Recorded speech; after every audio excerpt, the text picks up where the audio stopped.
이르시되 이 잔은 내 피로 세운 새 언약이니 이것을 행하여 마실 때마다 나를 기념하라 하셨으니 너희가 이 떡을 먹으며 이 잔을 마실 때마다 주의 죽으심을 그가 오실 때까지 전하는 것이니라. 그러므로 누구든지 주의 떡이나 잔을 합당하지 않게 먹고 마시는 자는 주의 몸과 피에 대하여 죄를 짓는 것이니라. 사람이 자기를 살피고 그 후에야 이 떡을 먹고 이 잔을 마실지니 주의 몸을 분별하지 못하고 먹고 마시는 자는 자기의 죄를 먹고 마시는 것이니라. 아멘. 예수님 시대에는 바리새인과 서기관 이런 율법 교사들이 있었습니다. 예수님과 이러한 종교 지도자들의 차이는 무엇일까요? 여러 가지를 말할 수 있겠지만 가장 핵심은 무엇입니까? 이 종교인들은 비본질적인 것에 매여 있습니다. 유대인들의 전통, 장로들의 유전, 안에 있는 속에 있는 그런 관심보다는 겉으로 나타나는 이런 현상들을 중요하게 여기는 그런 관습, 그런 것에 매여 있는 것이 아니겠습니까? 이 종교인들은 본질과 비본질을 구별해낼 수 없었던 것이지요. 교회 역시 마찬가지입니다. 본질을 붙잡느냐, 비본질에 매여 있느냐. 교회는 항상 이 싸움을 해야 합니다. 교회조차도 이 사람들의 모임이고 사람들이 회집하는 곳이기 때문에 항상 옛 습관, 옛 전통, 오랜 이 관습에 얽매여 있다 보면 본질을 놓치는 경우가 종종 많기 때문입니다. 이런 측면에서 교회가 행하는 성례를 생각해 봅시다. 세례와 성찬은 본질입니까? 비본질적인 것입니까? 세례와 성찬 본질적인 것입니까?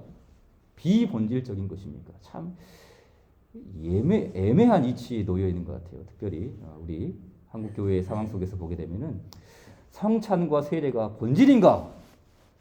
라고 했을 때 아닌 것 같고, 그럼 비본질적인 것인가라고 말할 때도 이것도 아닌 것 같고, 참 이 애매한 위치에 놓여 있는 것이 성례가 아니겠습니까? 그러나 우리 예수님께서는 분명히 세례를 명하셨습니다. 성부와 성자와 성령의 이름으로 세례를 베풀되 언제까지 이 일을 하라고 하셨습니까? 세상 끝날까지. 주께서 사도들에게 내가 세상 끝날까지 너희와 함께 하시겠다라는 이 말씀 속에는 너희가 마땅히 행해야 할 그 일들을 오고 오는 모든 세대 가운데서 계속해서 주의 직분자들은 세례를 베풀어야 한다. 세상 끝날까지 주의 교회로 하여금 세례를 명하셨습니다.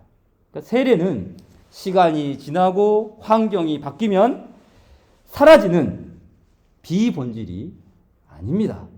이렇게 많은 세대가 흘렀고 이렇게 환경이 변화했고 21세기가 초래하였고 스마트폰이면 모든 것을 다 할 수 있는 시대에 세례를 꼭 베풀어야 하는가?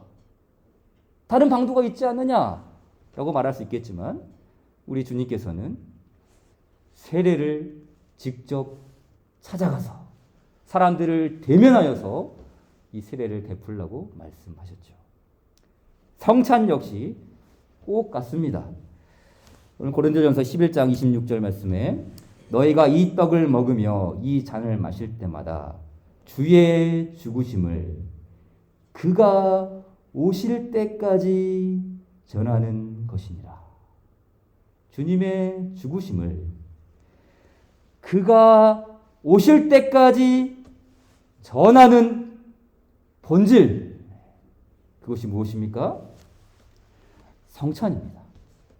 시대가 바뀌고 세상이 변하였다고 사라지는 그 무엇이 아니라는 것입니다. 세상 끝날까지, 그가 오실 때까지 세례와 성찬은 교회를 교회되게 하는, 교회를 규정하는 본질이 아니겠습니까? 그러므로 우리 벨직 신앙 고백서는 성례를 이렇게 고백했습니다. 33조였죠. 성례는 내면적이고 보이지 않는 것에 대한 보이는 표와 인이며 하나님께서는 이 수단을 통하여 성령의 능력으로 우리 안에서 역사하십니다. 그렇죠. 성령께서는 성례를 통해 일하십니다. 성령께서는 다른 여러 가지 방식으로도 우리 안에서 역사하시지만 특별히 주께서 제정하신 이 성례를 통해 역사하십니다. 성례 자체가 은혜를 주는 것이 아니라 성령께서 그것을 통해 역사하실 때 성례의 사역은 놀라운 효과로 가득 차게 되는 것이죠. 그러니까 인간이 일으키는 효과적인 일이 아니라 성령께서 일으키시는 누구도 막을 수 없는 그 효과, 바로 그 일들을 통해 우리 주께서는 성례의 사역을 통해 우리 안에서 역사하십니다. 자, 오늘은 성찬의 성례에 대해서 배우겠습니다. 우리가 2주에 걸쳐서 세례에 대해서 살폈고 오늘은 마지막으로 이 성찬에 대해서 배우겠습니다. 세 가지입니다. 첫째, 성찬의 제정입니다. 둘째, 성찬의 목적입니다. 셋째, 성찬의 태도와 결과입니다. 자, 먼저 성찬의 제정입니다. 세례와 마찬가지로 성찬 역시 그리스도께서 제정하셨습니다. 인간의 전통, 종교인들의 가르침, 교회의 관습으로 성찬은 출발하지 않았습니다. 그리스도로 말미암아 주어진 성례의 성찬이죠. 고린도전서 11장 23절 내가 너희에게 전한 것은 주께 받은 것이다 라고 말씀하셨습니다. 바울이 전하는 성찬은 자기에게서 비롯된 것이 아니었습니다. 성찬은 주께 받은 것입니다. 교회의 직분자들이 성찬을 베풀지만 본질은 사람에게 있지 않습니다. 주께서 친히 제정하신 성찬이 아니겠습니까? 자, 그렇다면 예수님께서는 언제 성찬을 제정하셨나요? 6월절이죠. 그렇죠? 6월절 날에 그리스도께서는 성찬을 제정하십니다. 마가복음 14장 12절 무교절의 첫날 곧 6월절 양 잡는 날에 제자들이 예수께 여짜오되 우리가 어디로 가서 선생님께서 6월절 음식을 잡수시게 준비하기를 원하시나이까 하매 이 6월절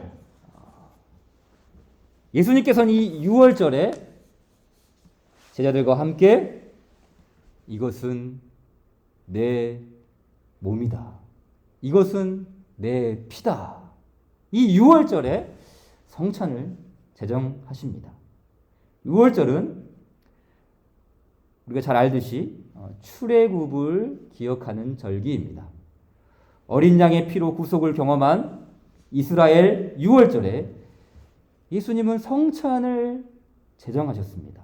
그러니까 많고 많은 날들 중에 왜 하필이면 6월절인가? 분명히 우리는 익히 알고 있죠. 이 말은 예수님께서 바로 구약을 성취하신다는 뜻이었습니다. 구약의 유월절을 그리스도의 성찬을 의미하는 그 주의 만찬의 자리에서 참된 유월절을 이루신다라는 의미였죠. 그렇기 때문에 떡과 음료를 먹는 단순한 유월절 식사가 아니라 이 주께서 마련해 두신 이 잔치는 구속의 식사를 성취한 것입니다. 고린도전서 5장 7절 역시 바울이 이렇게 말하죠. 우리의 유월절 양 그리스도께서 희생되셨느니라. 그러니까 세상 죄를 지고 가는 하나님의 어린 양 그리스도, 그 그리스도께서는 어린 양이실 뿐만 아니라 그 유월절 어린 양이신 그리스도께서 유월절 날에 주의 성찬을 제정하심으로써 주의 백성들을 구속하시는 그 출애굽의 유월절을 온전히 성취하시고 이루시는 구속의 식사라는 사실을 우리에게 가르쳐 주신 것이죠. 이처럼 예수님께서는 성찬을 구속의 식사로 제정하셨습니다. 이것을 더 자세히 보여주는 말씀이 마태복음 26장 28절이죠. 이것은 죄 사함을 얻게 하려고 많은 사람을 위하여 흘리는 바 나의 피 곧 언약의 피니라 라고 했어요. 이 구속의 식사죠. 그리스도께서 마련하신 성찬의 식탁은 구속의 식사였는데 그 구속의 식사에서 주께서 언급하신 말씀이 무엇이었습니까? 이것은 언약의 피다라고 말씀하시죠. 언약의 피. 그러니까 이 언약의 피라는 말씀은 이 오랫동안 선지자를 통하여 하신 말씀을 이룩하는 것이죠. 새 언약을 성취하는 말씀 아니겠습니까? 자기 백성들의 불의를 용서하시고 더 이상 죄를 기억하지 않는 새 언약을 그리스도께서 새 언약을 성취하십니다. 많은 사람을 위하여 흘리는 바 곧 나의 피 언약의 피니라. 이 성찬의 식사가 구속의 식사, 언약의 식사, 주께서 제정하신 주의 만찬의 의미가 이렇게 설명되는 것이죠. 주의 백성들을 구속하시는 구속의 식사, 주의 백성들의 모든 죄와 악을 깨끗게 씻기시는 언약의 식사, 이렇게 나아가죠. 더 나아가 주의 만찬은 우리를 또 기대하게 하는 의미를 보여줍니다. 구속의 식사, 언약의 식사를 넘어 기대의 식사죠. 기대. 그러니까 우리가 이 기억하다라는 말, 그렇죠? 성찬에서도 항상 기억한다, 기념한다라는 말 속에는 뭐 여러 가지 의미가 있겠지만 기대한다라는 말의 의미를 우리는 놓쳐서는 안 됩니다. 자, 어떤 기대입니까? 고린도전서 11장 26절 말씀에 너희가 이 떡을 먹으며 이 잔을 마실 때마다 주의 죽으심을 그가 오실 때까지 전하는 것이니라 라고 했어요. 그러니까 이 말씀 속에서는 성찬이 행해지는 바로 그 시간에 그가 오실 때를 말하고 있죠. 그러니까 성찬 속에 주님의 그 다시 오심을 기대하고 기다리는 그 의미를 내다보고 있습니다. 다시 말해 주의 죽으심을 선포하는 것은 그가 오실 때까지 계속되어야 합니다. 하지만 다람쥐 쳇바퀴 돌듯이 단순히 반복만 계속해서 반복하는 것만이 아니라 이 말 속에는 어떤 의미가 있습니까? 주님의 재림을 열망합니다. 우리는 이 자리에서 주의 몸과 피를 마십니다. 성찬을 베풉니다. 라는 이 말 속에, 이 의미 속에 주님의 다시 오심을 우리는 이 떡과 잔을 마시며 재림을 기다립니다. 라는 이 열망과 기대를 뜻하고 있는 것이죠. 그래서 주님께서는 말씀하시죠. 내가 너희에게 이르노니 이 유월절이 하나님의 나라에서 이루기까지 다시 먹지 아니하리라. 이 유월절, 구약의 유월절이 아니죠. 신약의 유월절, 새로운 유월절, 주께서 이룩하신 새 언약의 유월절입니다. 그런데 그 유월절이 또 기다리는 게 있죠. 뭡니까? 하나님의 나라에서 이루기까지라고 하셨어요. 하나님의 나라에서 이 유월절이 이루어진다. 무슨 말입니까? 이미 그리스도의 희생으로 구속의 식사는 이루어졌습니다. 그럼에도 불구하고 유월절의 극치, 이 유월절의 궁극적인 극치는 바로 하나님의 나라에서 성취됩니다. 그러니까 우리가 이 주의 만찬을 혼인잔치라고 말하지 않습니까? 어린 양의 혼인잔치죠. 어린 양의 혼인잔치. 어린 양의 혼인잔치에 우리가 거기에 참여하는, 그 하나님의 나라에 참여하는, 하나님 나라의 잔치에 참여하는 바로 이 궁극의 자리. 그렇기 때문에 교회는 기쁨의 식사를 나누되 영원한 기쁨을 기대하면서 만찬을 나눕니다. 그러니까 이 자리에서 영원한 기쁨을 맛봅니다. 미리 맛봅니다. 요것만 있는 게 아니라 궁극의 잔치, 그 진정한 실제의 잔치에서 우리는 그 영원한 것을 기대합니다. 주님의 재림을 기다리면서 주께서 다시 오실 때까지 우리는 이것을 계속 베풀면서 여기에 참여하면서 이 성찬을 먹고 마십니다. 주의 만찬에 이렇게 참여를 했던 것이죠. 그래서 초창기 교회죠. 이 교회 역사의 시대, 성경 시대가 끝나고 AD 100년경에 초기 교회를 보게 되면은 이 초대 교회는 성찬의 자리에서 뭘 외쳤을까요? 우리가 잘 아는 마라나타를 외쳤어요. 주 예수님 오시옵소서. 마라나타를 외치고 주의 살을 먹었습니다. 주 예수님 오시옵소서라고 외치며 주의 피를 마셨습니다. 성찬의 식사가 구속의 식사, 언약의 식사를 넘어 기대의 식사, 주님의 다시 오심을 고대하는 그 기대의 식사로 구현된 것입니다. 또 어떤 자료에 보니까 초기 교회만이 아니었어요. 네덜란드의 한 교단은 성찬 예식서에서 다음과 같은 가르침을 넣었습니다. 우리는 강렬한 열망으로 어린 양의 혼인잔치를 고대합니다. 거기서 우리는 그리스도와 가장 완전한 교제를 나눌 것입니다.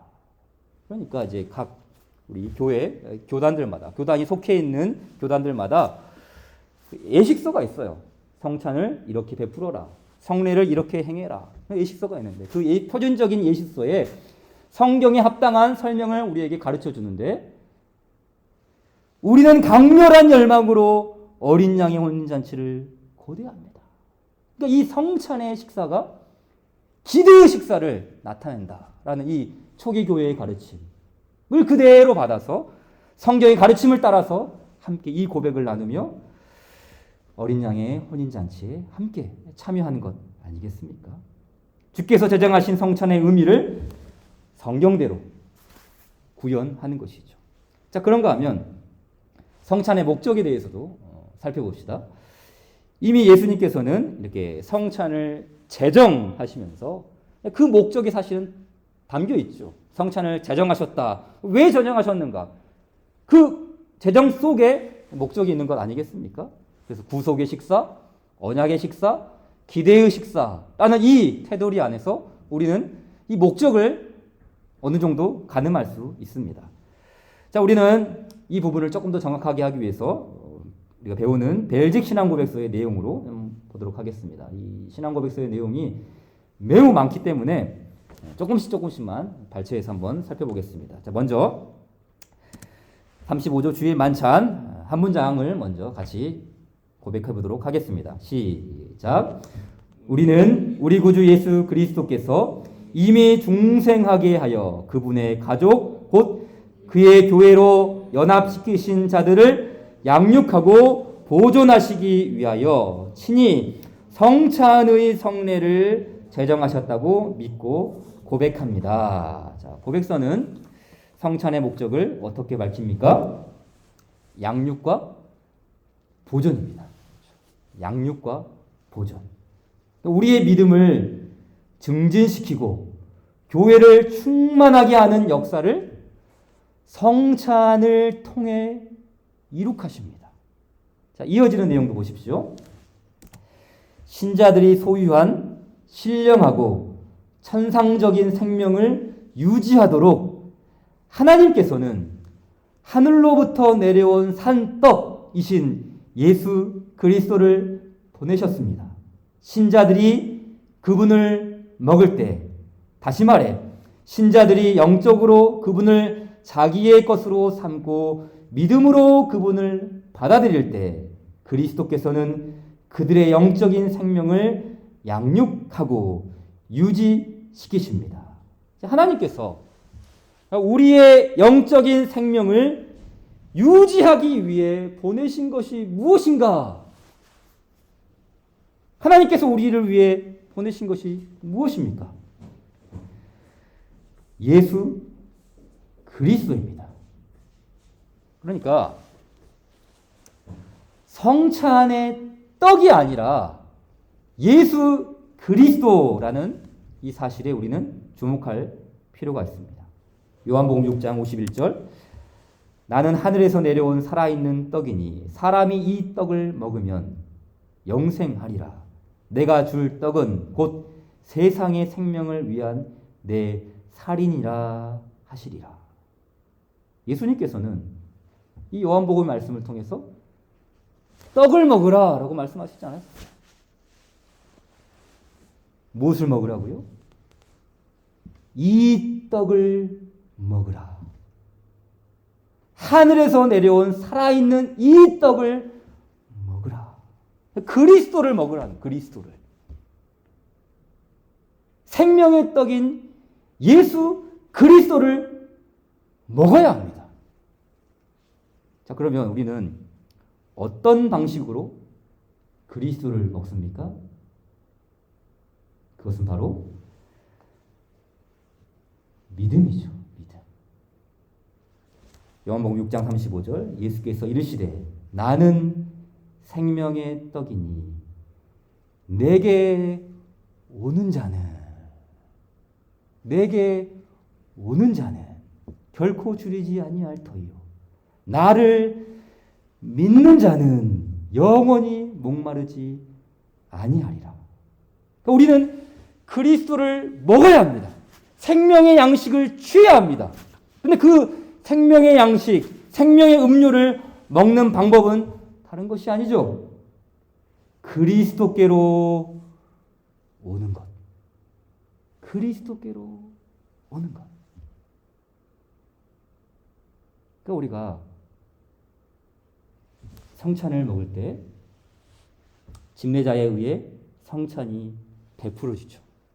그러면 그리스도께서 여러분에게 다가가는 거예요. 떡이 가는 게 아닙니다. 빵이 가는 게 아니에요. 그리스도께서 여러분에게 가시는 것이죠. 또 어떤 경우에는 성도들이 성찬이 베풀어진 곳으로 나옵니다. 왜 나옵니까? 여기 생명의 떡이신 그리스도께서 현존하시기 때문이죠. 내게 나아오는 자는, 그래서 우리는 나아갑니다. 그래서 이 생명의 떡을 취합니다. 믿음으로 받는 것이죠. 그리스도께 나아감.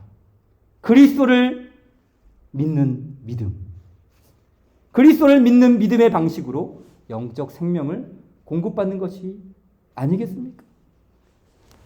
고백서의 내용을 보십시오. 우리가 그리스도의 참된 실제 몸과 피를 먹고 마신다고 말하는 것은 잘못된 것이 아닙니다. 우리는 그것을 먹는 방식은 입을 통해서가 아니라 믿음을 통해서 영적으로 하는 것입니다.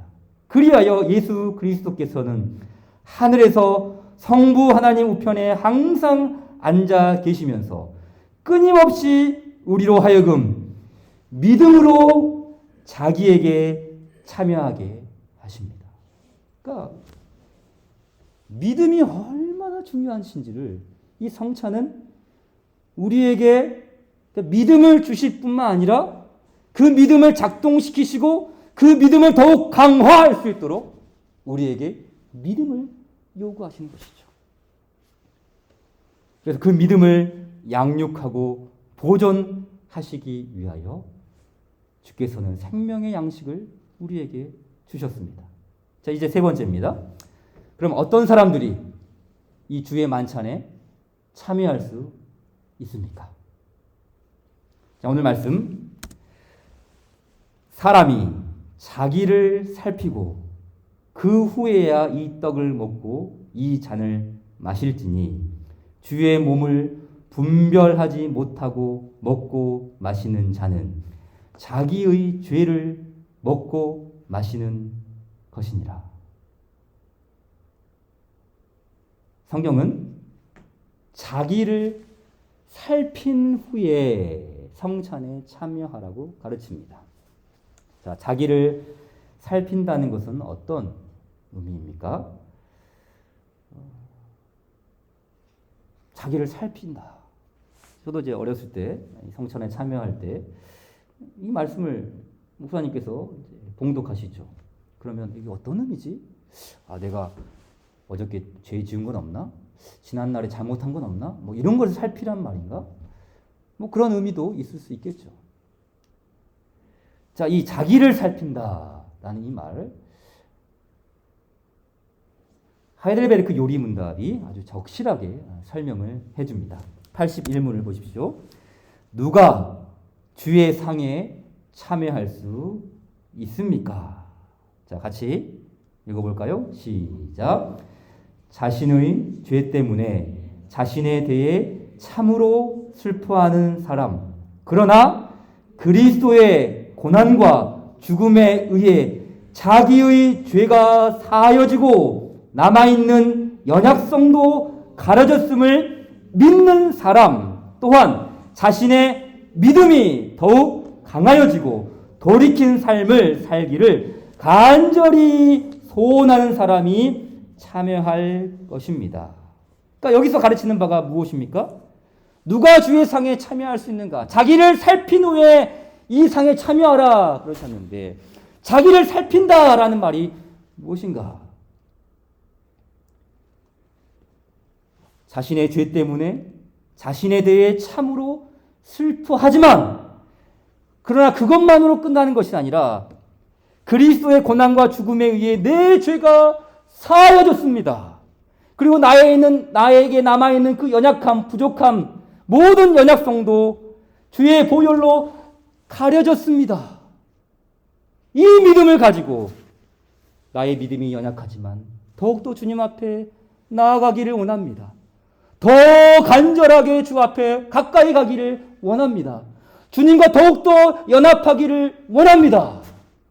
그러니까 자신의 부족함을 알면서도 주님의 은혜를 향한 간절한 믿음을 가지고 나아가는 것. 이게 뭐라고요? 자기를 살핀 후에 이 성찬에 참여한다라는 것이죠. 그러니까 나는 그동안 죄를 많이 지었어. 나는 교회도 많이 빼먹었어. 그러니 성찬에 참여할 수 없어. 가 아니라 나의 이런 연약성에도 불구하고 주님은 이 죄인을 불러주셔서 이 자리에 참여하게 하셨습니다. 나의 이 모든 연약함을 주께 고백하면서 주님 더욱더 가까이 주께 나아가기를 원합니다. 나를 주의 보혈로 덮으시고 주의 양식으로 먹이셔서 나로 하여금 삼위일체 하나님으로 충만하게 다시 회복시켜 주시옵소서. 이 믿음으로 성찬에 참여하는 것. 자기를 살핀 후에 여기에 참여하는 것이죠. 그렇기 때문에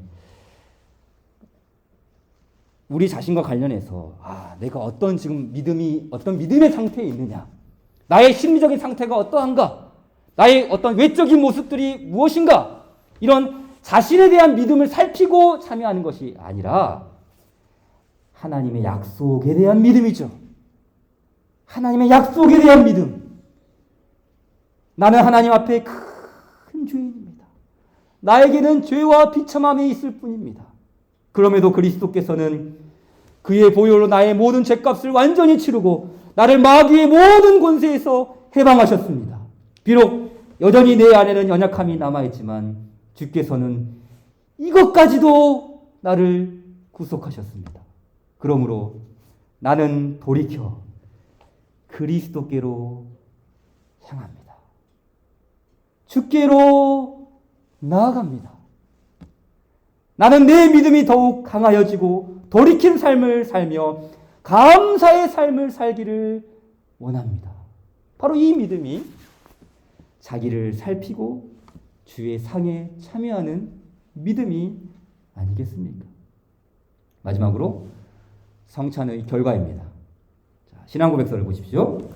성찬의 결과. 우리는 이 거룩한 성례를 시행함으로써 하나님과 이웃에 대한 뜨거운 사랑을 품게 됩니다. 우리의 주님께서는 성찬의 은덕을 통해 교회를 건설하십니다. 하나님과 이웃에 대한 뜨거운 사랑. 이 말은 우리가 세상에 나가서 구제를 많이 하고 어려운 이웃을 돕고 그런 것만이 아니라 교회를 주께서 하나 되게 하시고 교회를 주께서 일으켜 세워가시는 그 일들을 구현해 나가신다는 뜻입니다. 고린도전서 10장 16절 이하의 말씀. 우리가 축복하는 바 축복의 잔은 그리스도의 피에 참여함이 아니며 우리가 떼는 떡은 그리스도의 몸에 참여함이 아니냐. 떡이 하나요 많은 우리가 한 몸이니 이는 우리가 한 떡에 참여함이라. 고린도 교회는 분쟁으로 가득했습니다. 아볼로파, 게바파, 바울파, 그리스도파, 분쟁이 심했습니다. 그러한 교회를 주님은 무엇으로 위로하십니까? 우리가 축복하는 바 축복의 잔은 그리스도의 피에 참여함이 아니며 우리가 떼는 떡은 그리스도의 몸에 참여함이 아니냐. 떡이 하나요 한 몸이다. 분쟁에 심각한 그 교회를 향해 성찬의 은덕을 통해 주께서는 교회를 하나 되게 하시고 교회를 하나로 건설해 가십니다. 그리스도를 사랑하고 하나님을 사랑하고 형제를 사랑하는 것, 아름다운 열매를 맺게 하십니다. 성찬을 통해, 성찬의 의미를 통해, 성찬을 향한 이 믿음을 통해 주께서는 주의 교회를 선하고 아름답고 진실한 열매를 맺게 하십니다. 주님의 성찬은 주의 은덕으로 교회를 세우십니다. 주께서 주의 은혜로 우리를 일으켜 세우시는 이 축복의 잔치에 우리 역시 부지런히 참여함으로 그 은덕을 누리는 우리 되기를 구합시다. 찬송 15장입니다.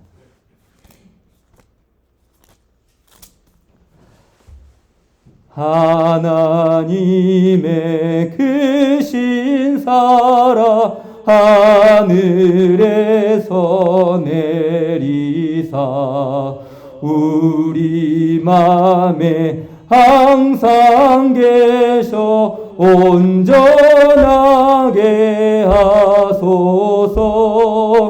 우리 주는 자비하사 사랑 무한하시니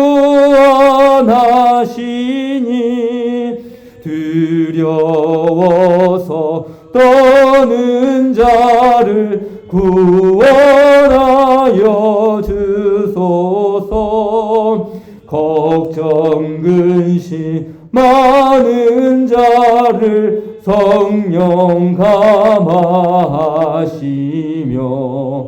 복과 은혜 사랑받아 평안하게 하소서. 처음과 끝이 되신 주님 항상 인도하셔서 마귀 유혹 받는 것을 속히 끊게 하소서. 전능하신 아버지여 주의 능력 주시고 우리 맘에 임하셔서 떠나가지 마소서.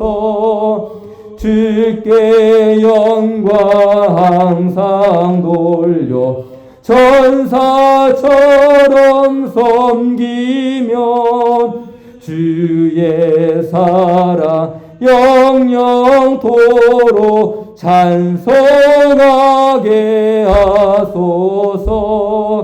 우리를 거듭나서 흠이 없게 하시고 주의 크신 구원받아 온전하게 하소서. 영광에서 영광으로 천국까지 이르러 크신 사랑 감격하여 경배하게 하소서.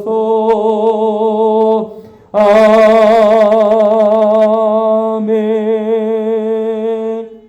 우리 함께 기도하겠습니다. 하늘에 계신 우리 아버지여, 이름이 거룩히 여김을 받으시오며 나라의 임하옵시며 뜻이 하늘에서 이룬 것 같이 땅에서도 이루어지이다. 오늘날 우리에게 일용할 양식을 주옵시고 우리가 우리에게 죄 지은 자를 사하여 준 것 같이 우리 죄를 사하여 주옵시고 우리를 시험에 들게 하지 마옵시며 다만 악에서 구하옵소서. 대개 나라와 권세와 영광이 아버지께 영원히 있사옵나이다.